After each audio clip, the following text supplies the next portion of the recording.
What is this game? What is it about? And what sets it apart from others? Before I get into that, I need to provide a little context as to why I'm doing this and how I got here. Some time ago, I made a post on Reddit offering to make videos for indie devs using RPG Maker. Why? Because I use it myself.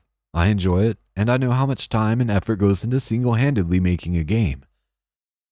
These are projects people pour themselves into, and that's something I believe people should experience. I was met with surprisingly minor skepticism, and while a few people expressed interest, even fewer reached out. If you've seen our last video, that is the product of that very post. If you've ever messed with RPG Maker, you'll recognize some familiar assets and likely see some things that you would do differently. The developer is aware of this and provided a message of hope for a more fleshed out version in the future. The one question from the post that still sticks out in my mind is, how do you know you're not backing a trash game? It's a good question, and one I'm still obviously thinking about. I'm not playing these games, so how do I know that they're worth people's time? Short answer, I don't.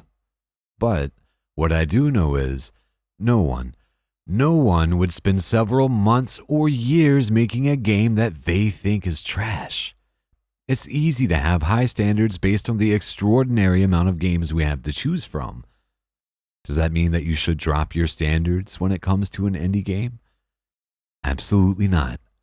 But I think we need to seek out what made it special to its creator. Maybe the story stands out, but not enough time was spent on making assets. Maybe everything from the story to the battle is super generic, but the art is stunning and leaves an impression on you. Oftentimes, these RPG Maker games are made by a person that knows very little going in, but slowly learns through trial and error. That takes a lot of time. That takes so much of this extremely limited source we all have. But through the sacrifice, the single person creates a world, their universe, a piece of themselves they'd like others to see. That's when I got a message. It was a developer known as QUEL Games, reaching out to let me know that while he's already made what I was offering, he's inviting me to experience his world. I must admit, when I made this post, I did not think that this would be the outcome. So, Zodiac Hunters. What is it? Who made it? And how can I find it? Zodiac Hunters is an indie game that is a roguelike turn-based RPG. It's inspired by teamfight tactics and Legend of Runeterra's Path of Champions, with other aspects from other roguelike PC games such as Hades, Darkest Dungeon, and Slay the Spire. There are infinite ways to build your characters in each adventure. With over 100 abilities to choose from, you can literally be anything. You want to go for the classic tank, mage, physical DPS, and healer? Sure, go for it. Prefer to build a custom class that has what you love about Red Mage but with a little extra survivability? That choice is all up to you. Adding to the complex character building are more than 260 unique items. Over 100 of those are upgradable.